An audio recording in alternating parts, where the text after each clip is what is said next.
lengkap, tapi secara umum kami jelaskan ada satu proses di mana Laskar FPI memang melakukan satu langkah yang kami sebut sebagai menunggu aparat kepolisian, dan dalam proses itu sesungguhnya sebetulnya rombongan kendaraan Muhammad Rizik Syihab dan keluarga sudah jauh berada di depan, tetapi kemudian di belakang ada kendaraan dari Laskar FPI yang kemudian berserempetan.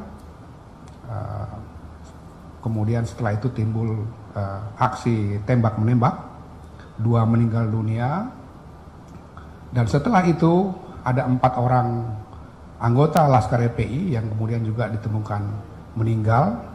Kami dari seluruh investigasi kami yang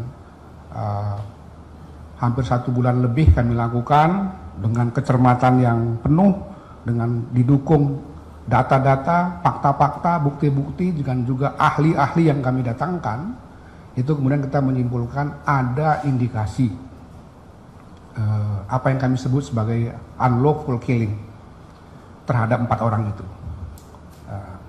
Lebih lanjut kami juga menyampaikan bahwa sebagaimana sinyalemen di luar banyak beredar bahwa ini dikatakan atau diasumsikan sebagai pelanggaran HAM yang berat, kami tidak menemukan indikasi ke arah itu, karena untuk disebut sebagai pelanggaran HAM yang berat tentu ada indikator, ada kriteria, misalnya ada satu desain operasi, ada satu perintah yang terstruktur, terkomando, dan lain-lain, termasuk juga indikator repetisi, perulangan kejadian, dan lain-lain. Itu tidak kita temukan, dan karena itu memang kami berkesimpulan ini merupakan satu pelanggaran HAM karena ada nyawa yang dihilangkan, dan untuk selanjutnya kami rekomendasikan agar dibawa ke peradilan pidana untuk membuktikan apa yang kita indikasikan sebagai unlawful killing.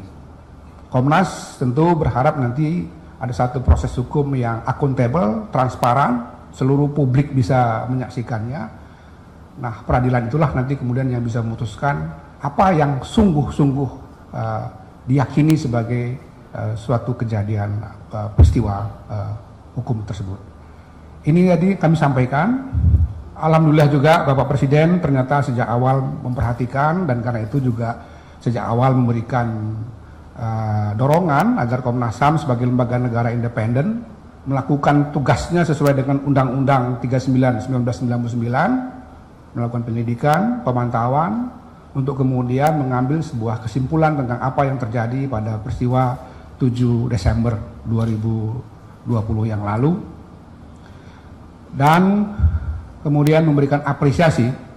Tadi beliau menyampaikan sangat mengapresiasi kerja keras Komnas HAM, juga mengapresiasi kesimpulan yang dibuat oleh Komnas HAM, dan akan memberikan arahan yang jelas kepada Kapolri untuk menindaklanjuti rekomendasi dari Komnas HAM itu yang kami sebut tadi sebagai proses hukum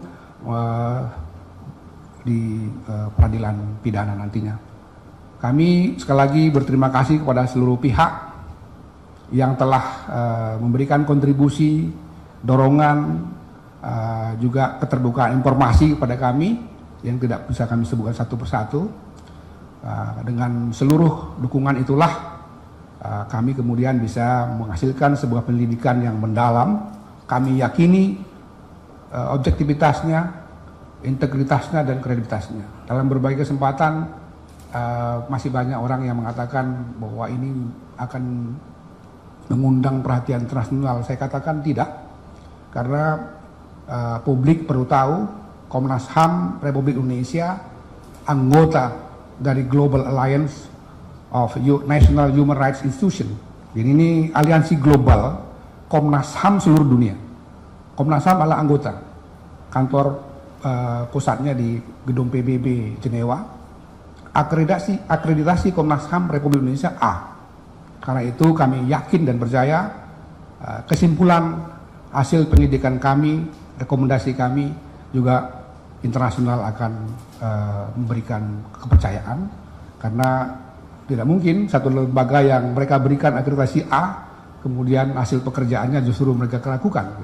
Ya, sekali lagi, ini juga perlu dipahami sehingga publik secara luas kami harapkan mengakhiri spekulasi-spekulasi yang berkembang selama ini, membangun asumsi dan kesimpulannya sendiri tanpa beranjak dari fakta, data, informasi yang dikumpulkan.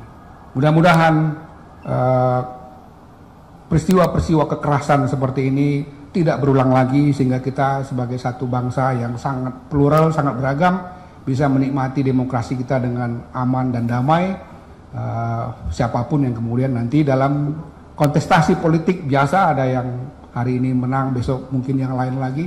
Tapi sekali lagi, mari kita hentikan praktek-praktek kekerasan sehingga kemudian kita bisa membangun bangsa kita dengan lebih maju, lebih berkembang dari semua dimensi sosial, ekonomi, politik, dan budaya kita.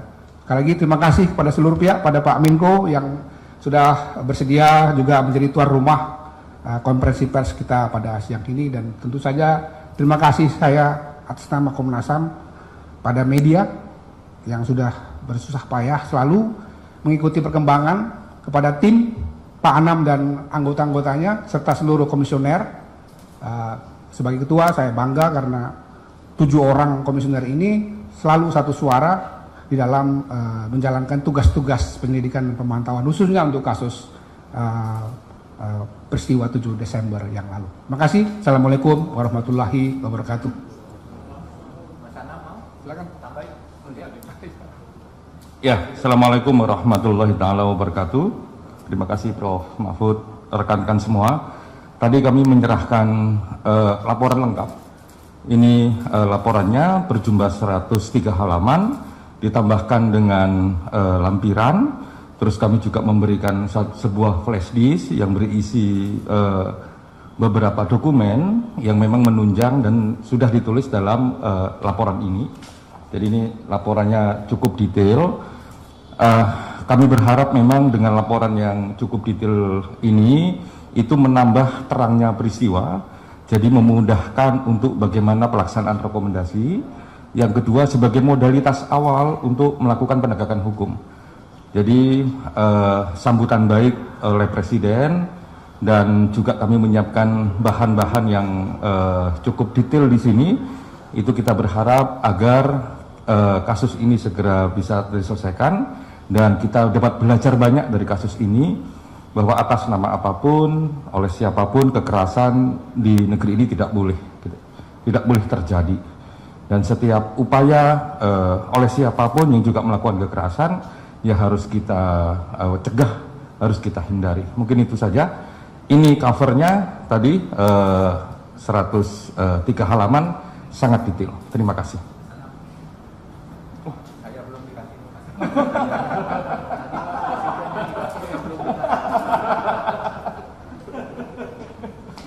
Baik, saudara, demikian tadi. Jadi kesimpulannya, tadi Presiden sesudah bertemu lama dengan beliau-beliau bertujuh ini,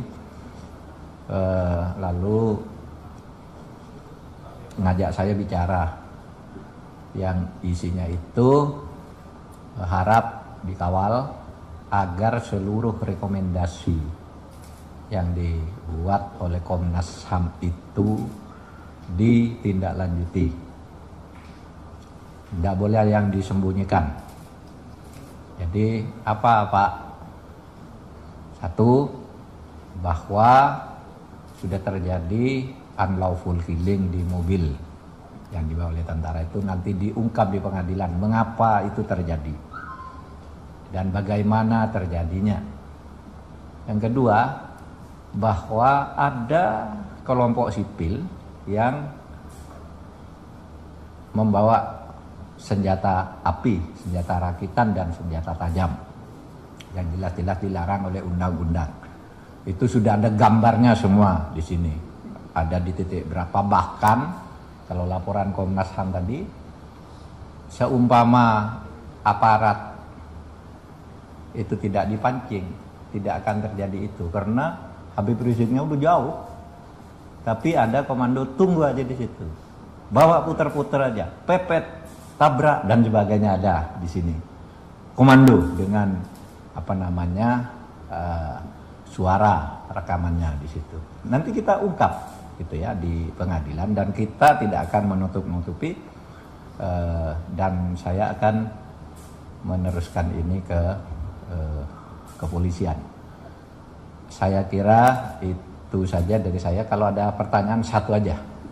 Boleh ke Mas Anam, boleh ke saya, tapi satu. Tidak ada? Cukup? Cukup. Makasih. Udah ya? Iya, Pak, makasih lagi ya.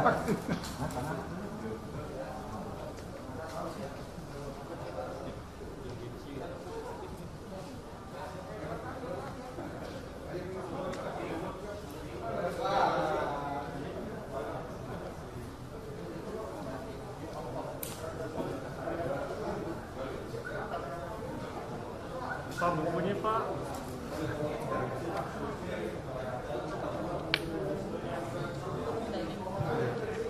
Pak, bukunya Pak.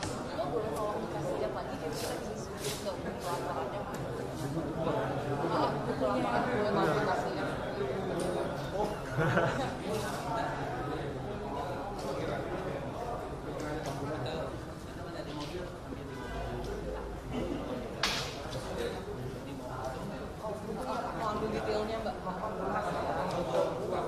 Ya. Untuk ambil detail kasus.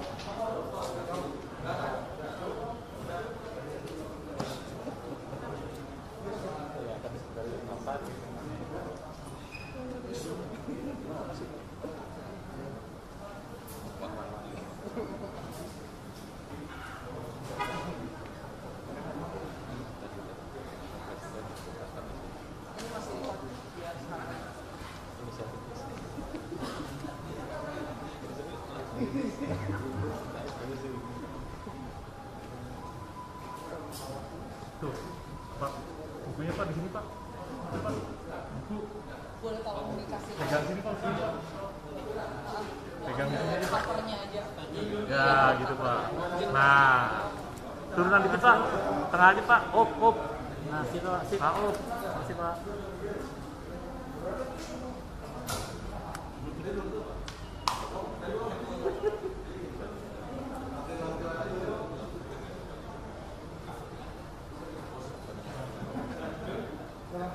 Lalu Pak, sebentar Pak.